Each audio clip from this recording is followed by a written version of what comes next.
I have the pleasure today to host Commissioner Cretu, responsible for regional policy. Welcome, Commissioner. Thank you very much. Thank you for the invitation. Anti-establishment and far-right parties triumphed in Italy. Are you worried about this wind of populism sweeping across Europe?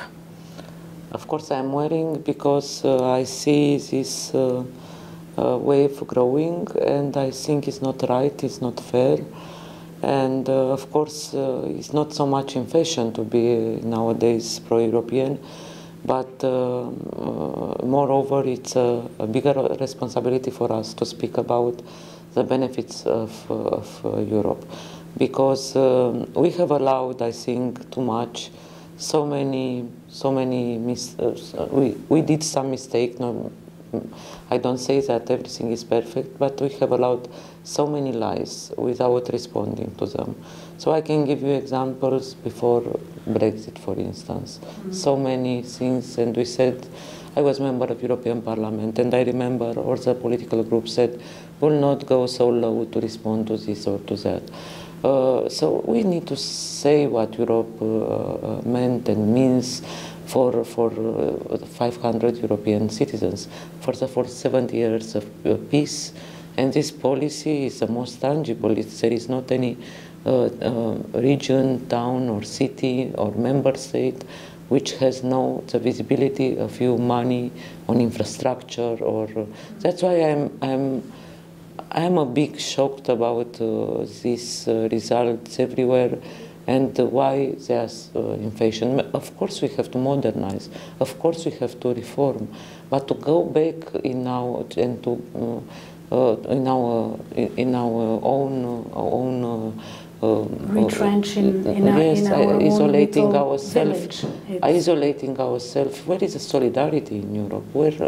This is Europe, it's solidarity. So let me ask you, because obviously it is a worrisome trend, and we're heading towards the European elections. We have other elections, but mainly for Europe is the European elections in 2019.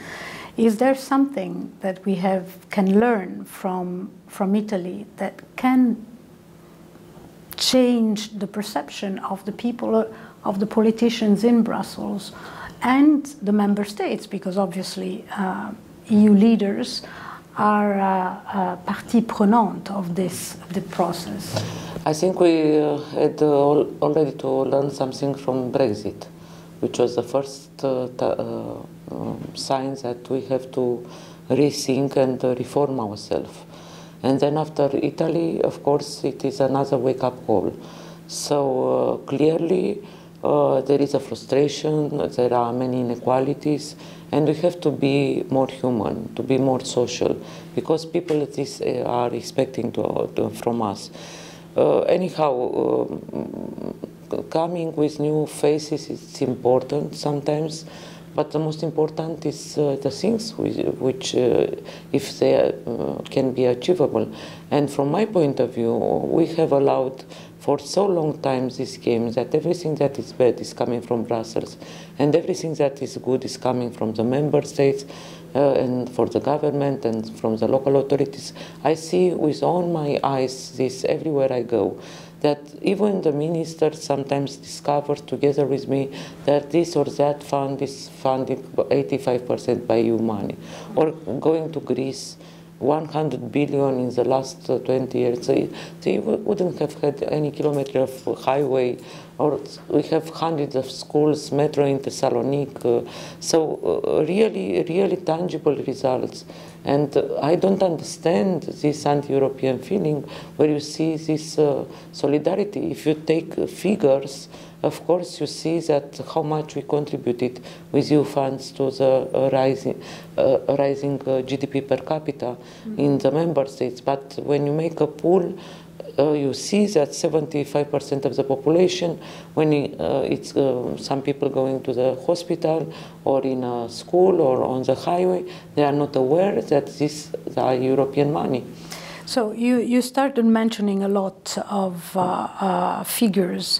Now the Commission will table a formal proposal for the next multi-annual financial framework, the next EU budget, after 2020 on the 2nd of May.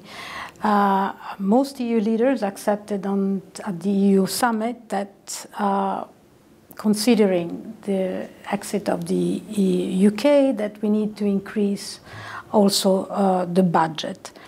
Now, despite that, Juncker, President Juncker, Commission President Juncker, said that funds for farmers and cohesion would be cut.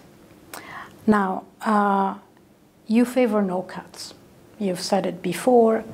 Isn't that a battle lost already for you?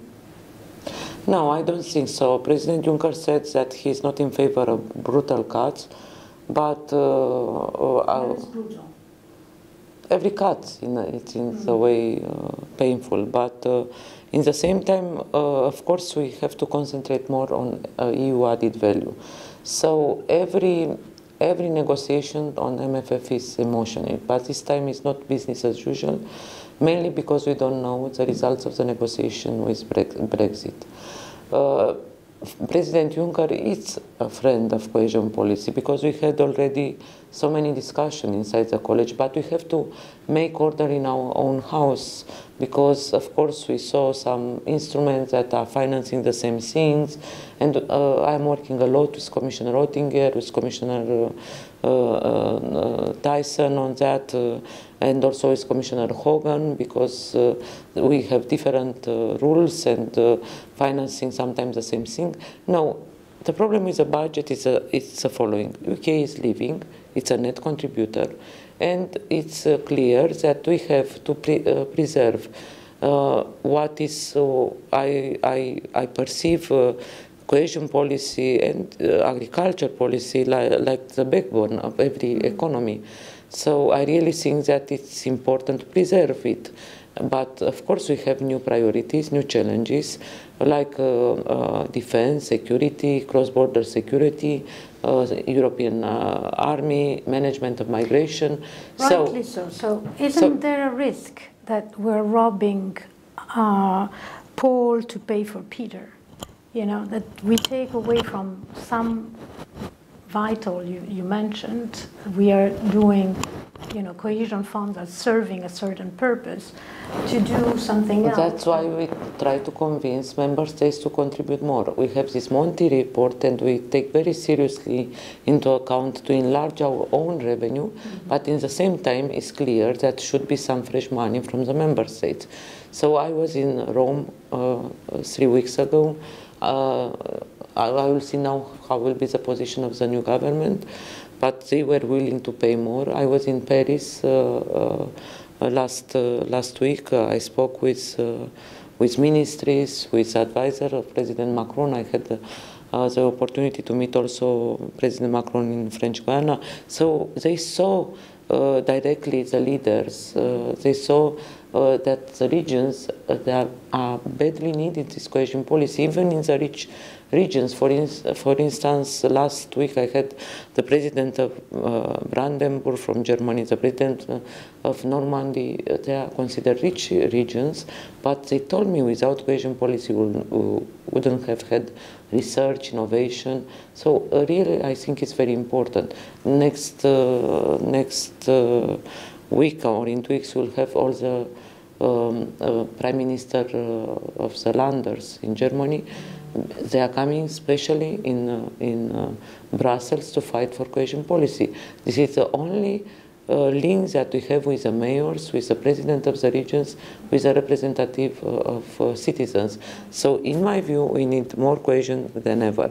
And what I try to explain to the net contributors, that it's very simplistic to say, I give this money and I receive much less. No, because it's a win-win situation. First of all, we go where maybe private sectors is not going. It's politically very hard to explain why to cut. Socially, we invest a lot in social dimension. this Commission has been very vocal on doing more with less. So modernizing cohesion funds, modernizing cohesion policy in order to use less funds would be one element. Also, there is the subsidiarity task force right now that is supposed to come up with... but you are right, efficiency is very important, because I saw very nice projects creating jobs with a small amount of money, and in other cases, big amount of money and not so good results. So I really think that we should focus first of all on the EU added value, and I think the concentration should be on innovation, education, health, where it's very important for the citizens. Research. So you mentioned Eastern Europe and you mentioned common values. I can't avoid asking you the question of, making sure that Jourova came up with a proposal to pass test on the independence of the judicial system, before receiving any funding. Make sure that we don't have arrived to the situation we're facing right now with Poland, that we treat the funds as a tool to push them in the right direction.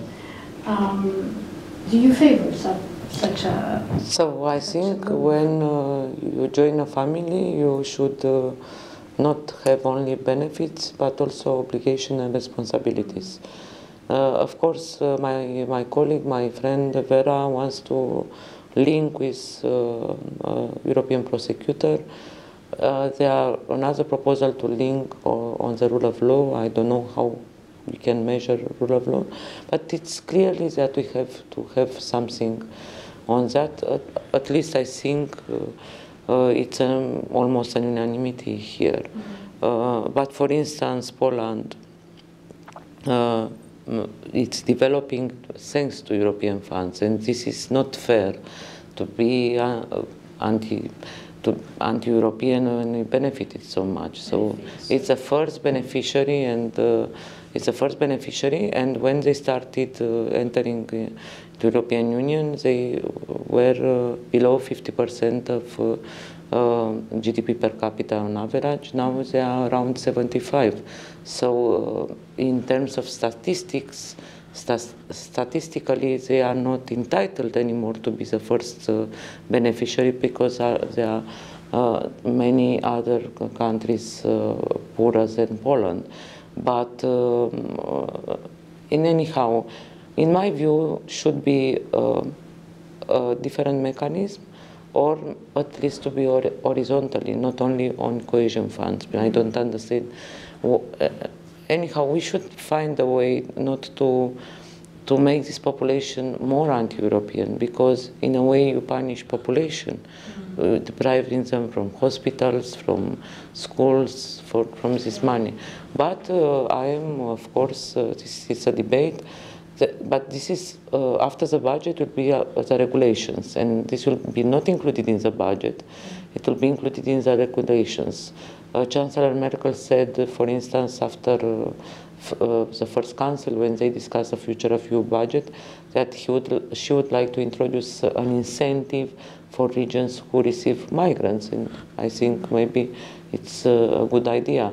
Also, President Macron expressed, and I went in Paris, this idea of social dumping. So there are many ideas on the table, and this is time to discuss everything. So what will be in the end, we don't know. I would like to ask you one last question regarding legacy, because we're a year and a half, but till the end of your mandate, roughly. If you were to come up with one thing that you would like really to make sure, not the EU budget, because we discussed about the EU budget, but something that it will be also part of the legacy. That you would like to be remembered for. So first of all, I did my utmost to contribute for the improving of the life of the people everywhere in the 28 countries. Secondly, during the natural disasters like earthquake in Italy, like fires in Portugal, I think we did the best with Solidarity Fund, and we fought.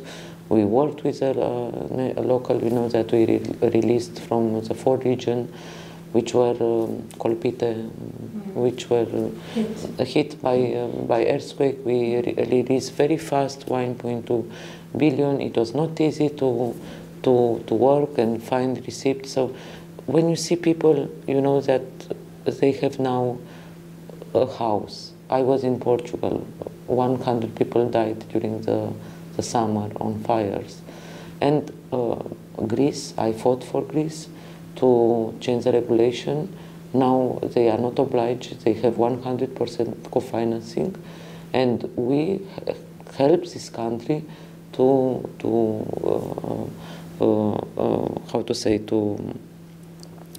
have salaries and pensions during a very important period of crisis. So I was the one fighting in the European Parliament, and in the end we succeeded together with the European Parliament and the Council to take these extraordinary measures in the extraordinary times.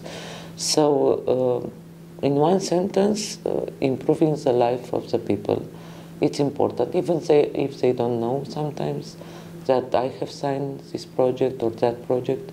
But it's not only my work. We have this DG Regio, it's called Commission, local authorities, national authorities, but we have countries where 80%, like Bulgaria, which has a presidency now, the presidency, 80% of public investments is coming from European money. So in one sentence, improving the life of the people, and in one word, solidarity. Solidarity is very important, and we should keep this solidarity. We should keep, because it's in danger, this world. Thank you very much.